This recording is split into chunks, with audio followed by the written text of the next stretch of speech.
Hey ladies and gentlemen, welcome back to the channel. As always, it is Nick here, back with your daily crypto news and analysis. And today we are going to be talking about Ripple and XRP, as well as the vast majority of crypto and finance. And with that being said, let's just dive on in, and let's first start off with the fact that DCENT Wallets is holding a major event right now until November 16th.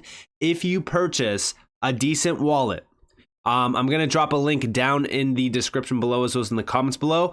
If you guys go and get a DCENT wallet right now, you can actually fill out a form on their website. It's at the top, where they are giving away 200 Algorand right now.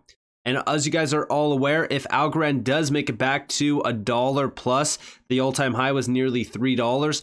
That means that your 200 Algorand could very well be worth $200 to $400, which would cover the DCENT wallet fully and essentially give you a free cold storage wallet. So if you guys do want to take advantage of this massive offer from DCENT Wallet, you guys are more than welcome to, with the links down in the description below, as well as in the comments below. It's going to be at the top, just to make sure that you guys don't miss it. So if you guys do want to go get this, it's a limited time only. I highly suggest everybody go out and get a DCENT wallet right now, especially as we prepare for the next major run up in the market. So with that in mind, let's dive in and let's start off with a few things. So the Q3 2023 XRP markets report is now available. Now we actually see here from Brad Garlinghouse, as shared in Q2, our XRP markets reports now look a bit different than before. On the plus side, our markets team gives new insight into the XRP ledger activity. They track including daily spot and decentralized exchange trading volume, which seen a huge 3 times growth in quarter over quarter. So very exciting. Now, again, there is a lot of information here to unpack. I've looked over it. There's some great things to look at, which we will go over. But for the most part, I want to go over the report that actually got released by XRP_Crow over on Twitter. This actually gives us a full visual instead of reading through a ton of things that really aren't necessary. This is like full on what you need to know in terms of the information. So we do see on-chain activity, trading activity in XRP occur on the major non-US exchanges such as Binance, OKX, and also Upbit. Remember, right? Like outside of the US, XRP has not slowed down. Following the US court decision in July, which ruled XRP is not a security, the token was relisted on a number of US exchanges, including Coinbase and also Kraken. And of course, one of the biggest events this year, the SEC lawsuit. So the SEC dismissed all charges against Brad and Chris. The dismissal is basically final. The SEC cannot refile the claims. No settlement was reached, and there won't be a trial in April for the individuals. The case will now move straight into the remedy stage, in which the court will decide which remedies to impose, if any. Outside of this, the state of the XRP ledger. The XRP ledger community proposes key features for safer, innovative app development. Number one, which is the one that everyone has been really kind of looking at. It's up in question if this is going to get passed, but this is the AMM proposal, XLS30D. This will essentially make XRP the most liquid asset in the space. Now, a lot of people are still on the fence regarding this. They think that there's not enough testing for it, which, hey, I'm not a developer, so I can't really fight back against that. If developers think that there needs to be more testing, if they don't think that it's safe yet for a full launch, then hey, I'm on their side. But you know, we still have to be patient on this. This could very well change the game, especially for XRP and the XRP ledger. ODC introduces a non-custodial AMM for the XRP ledger's decentralized exchange, allows developers to create financial and also non-financial apps, aggregates liquidity at the protocol level for better pricing, improves network utility for cross-currency payments. And then also the XLS38D, which is a big one. This is cross-chain bridge, enables bi-directional movement of XRP between the XRP ledger mainnet and sidechain. Specifically, this is the EVM sidechain. Establishes connection between XRP ledger mainnet and EVM sidechain for interoperability. Also empowers developers with enhanced customizable or customization options. And remember, I put out a report regarding this back in the end of September. And if we actually look here, I said there are some incredible proposals around the XRP ledger that are not, or sorry, that are out there right now. One of the biggest proposals anyone and everyone should be waiting for is, of course, XLS30D, which is the introduction of an AMM on the XRP ledger. But outside of that, I said don't overlook XLS38D. which is the EVM sidechain, which is a direct gateway to over 100 million wallets and so much more. This is very exciting, especially for all XRP holders. These sidechains are very beneficial for major development, adoption, and expansion. I look forward to the future where there is thousands of use cases live on the ledger, creating endless value and demand for XRP. And here you guys have just some screenshots really kind of talking about the 100 million unique wallets making mass adoption easier for Web3 apps, which again, that is a big deal. There's also other things, right? Portability, interoperability, lower cost. Over here, we also do see the overview in numbers. This is just the amount of developers, the EVM. Just so you guys know that like actual EVM had 61,000 new developers in just 2022 alone. Just to give you guys a little bit of perspective, XRP Ledger has only roughly 100 to 200 developers. So that's a big deal. And we can also see the dApps. The XRP Ledger has probably less than 500 dApps. There's over 37,000 plus dApps running only on Polygon. Top 25 dApps with higher TVL are all in EVM compatible chains. So having a gateway to this is a big deal, especially for XRP. I do think that this is one of the biggest proposals, but also beyond that, on-chain activity. Trading volume on the XRP Ledger's decentralized exchange increased more than 3 times in quarter over quarter within quarter 3. And we do see on-chain activity there, transactions. We also see XRP burn for transaction fees. Roughly 300 and almost 90,000 XRP burned in quarter 2. In quarter 3, we've seen about roughly 243,000. Average cost per transaction, also average XRP closing price. And then of course we do see the cost, volume on decentralized exchanges, which we did see a major growth in, trust lines as well, and also number of new wallets. Very exciting. For the most part, some nice growth areas. Nothing too crazy here just yet. You got to remember that we are still very well early on in the stages of this next bull run. So I do believe that we will start to see a large amount of adoption on some of these major chains, like for example, the XRP Ledger. And if we do see that EVM sidechain, that could very well be a big deal. And it could also bring a ton of demand and also a lot of volume from the EVM side of things.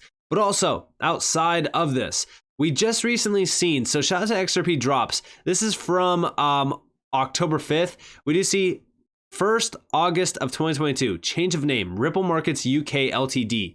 This is a subsidiary of Ripple's. We do see Ripple Europe Ltd. April of 2016 to August 1st of 2022. That was the change of name here, as you guys do see. This is very interesting. And if we actually go back here, we could actually see the full breakdown of the change in scenery regarding the name. Now, there has been some speculation regarding this. One of the biggest things that have just recently got posted was the crypto platform aims to become a virtual asset service provider in Ireland, so it can passport its services to the rest of the EU. This is very interesting. And we can actually see that the company is now also seeking a virtual asset service provider license from the Central Bank of Ireland, so it can provide crypto services here. If it gets a license, Ripple then plans to passport its services to the rest of the EU, essentially becoming a gateway to the EU. Also, we see a quote from Stuart Alderoty. He told CNBC that Ripple's customers and its revenue are all driven outside of the US, even though we still have a lot of employees inside of the US. I also think that with the SEC case essentially being dismissed, this could open a massive amount of doors for opportunity for Ripple, especially in terms of global expansion. But also, we know that recently XRP and also the adoption of XRP through Tranglo essentially spanned into Philippines, the Vietnam area, and also even Indonesia. Remember, this is with Ripple and SBI. This is pioneering on-demand liquidity as a use case. This is a big deal because it is 3 new countries. This has been happening for a while now. And that's why I brought up the Ireland thing, because if we actually look at Ripple's open rules, we know that they have 3 job opportunities in Ireland. Number 1 is engineering. And then the other 2 is under finance manager, and also risk director. So they have been preparing for a little bit of time here. There's also some other great areas as well. The number one thing that I've been looking at is the big areas around FX trading and things like that. So for example, the UK, which there's over 21 jobs here in terms of the UK under corporate development, engineering, finance, marketing, medico, product and delivery as well. And this is where we start to see the payments platform kind of getting targeted. And then there's also a few other ones here as well. And of course, you guys are more than welcome to go check out their open rules on their website. There's quite a bit of job openings. There's already on here currently 57 job openings, which is very interesting. But going back to the post by XRP Drops regarding this expansion in terms of Ireland, check out this video that got posted. This is key offices with Ripple and Monica Long, San Francisco headquarter, United States, London, Europe, Dubai, Middle East, Singapore, Asia Pacific, Sao Paulo, Latin America. Ripple's infrastructure spans the globe through RippleNet. New key offices could be established like in Dublin, which is also why I do believe that we are seeing those roles being opened.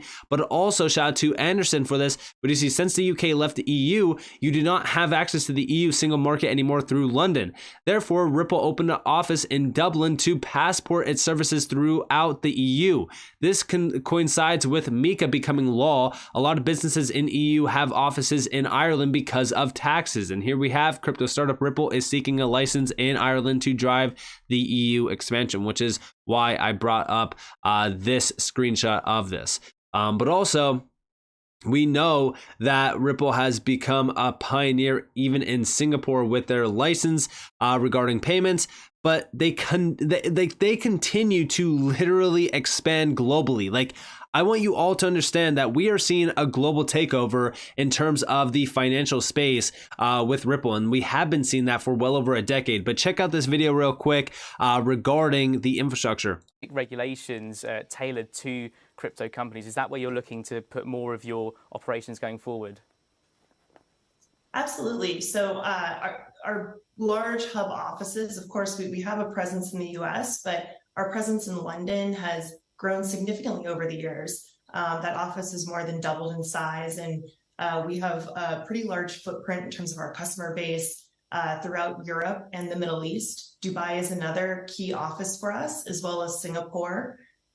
So we've seen a lot of growth through Europe, Middle East, Asia Pacific, and Latin America has been a region that has certainly been heating up for us. We have a key office there in Sao Paulo. So there you guys have it. And, you know, as I've said many, many times in the past, like, Ripple continues to not slow down. Like, they are moving faster than ever before. They continue to move extremely fast. And I want you all to understand this, because at the end of the day, you know, nothing is going to stop Ripple in their tracks to becoming a pioneer regarding payments and payment technology, specifically regarding crypto and blockchain. And this is something that I want you all to be aware of, because, you know, this is what you want to see, especially in terms of the cross-border payment market, which is extremely competitive. And that's why we haven't seen, you know, the brakes being pressed at all with Ripple, even though they were in a massive lawsuit for well over 2+ years. And we also seen them scrutinized around the world regarding that lawsuit. And everyone thought that Ripple's dead in the waters. That's it. It's time for all these other companies to take over. Ripple still expanded rapidly outside of the US, and it's so clear today the dominant force that they have become globally. So this is why you need to pay attention to a lot of these connections that Ripple does have, and also what they have been doing and what they have been building for the last couple of years. And listen, for over a decade, Ripple has cemented its name in the cross-border payment market, which is projected to be $250 trillion by 2027. I'm very, very excited for the future, especially regarding Ripple as a company, but also XRP as a currency, considering the fact that we have been starting to see a large amount of growth on the XRP ledger. We've also seen these proposals coming up. Times are definitely getting interesting for all those XRP holders out there. So with that being said, I hope that you guys enjoyed this video. If you guys did, definitely leave a like, subscribe, turn notifications on. If you guys have more free content, you guys are more than welcome to follow me on Twitter and join the free Discord down in the description below. With that being said, guys, this has been Nick. Peace out.